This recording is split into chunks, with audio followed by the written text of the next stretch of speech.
Hidup ini kita tidak bisa melakukan sesuatu yang harusnya kita bisa. Seringkali kita itu dianggap pecundang karena orang lain menganggap kita adalah orang kalah. Bahkan anggapan itu keluar dari orang-orang terdekat kita. Mungkin saat ini kamu baru saja di PHK, tidak diterima di tempat kerja yang kamu impikan, tidak diterima di universitas impian kamu, bisnismu hancur berantakan, bahkan mungkin saat ini kamu lagi menghadapi akhir dari sebuah hubungan cinta. Semua hal yang buruk itu membuat kamu sangat terpukul dan akhirnya kehilangan keseimbangan. Kamu jatuh dan bingung apalagi yang harus dilakukan. Kamu tidak tahu harus bagaimana dan kamu tidak tahu harus mengerjakan apa. Dulunya semua begitu indah. Dulunya sepertinya akan sesuai dengan rencana.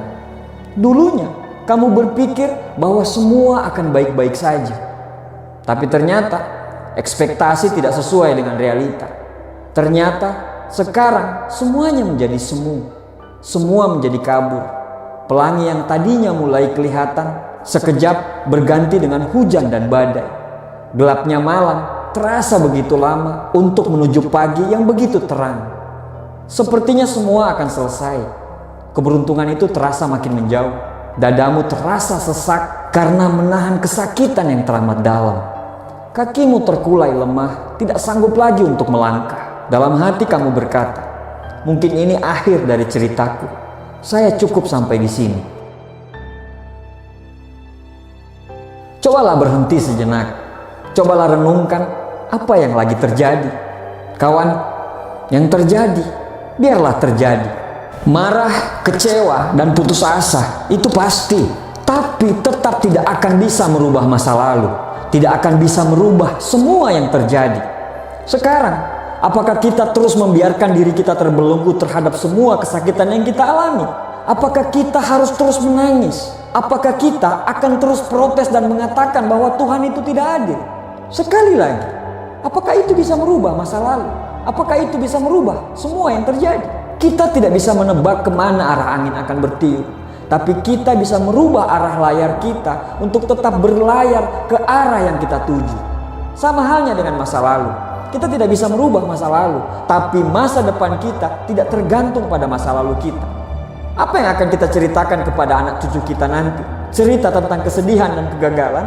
Atau kita akan cerita tentang kegigihan kita saat berjuang menghadapi masalah?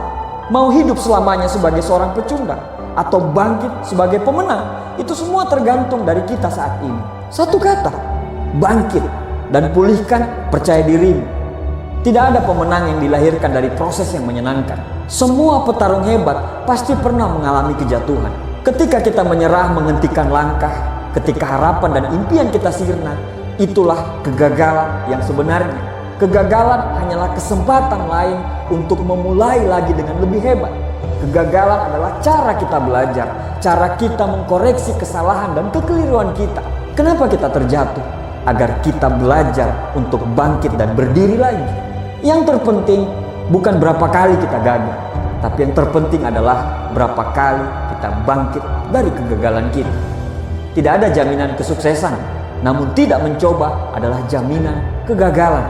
Kesalahan yang paling besar bukan kegagalan, tetapi adalah berhenti untuk menyerah sebelum merasakan keberhasilan.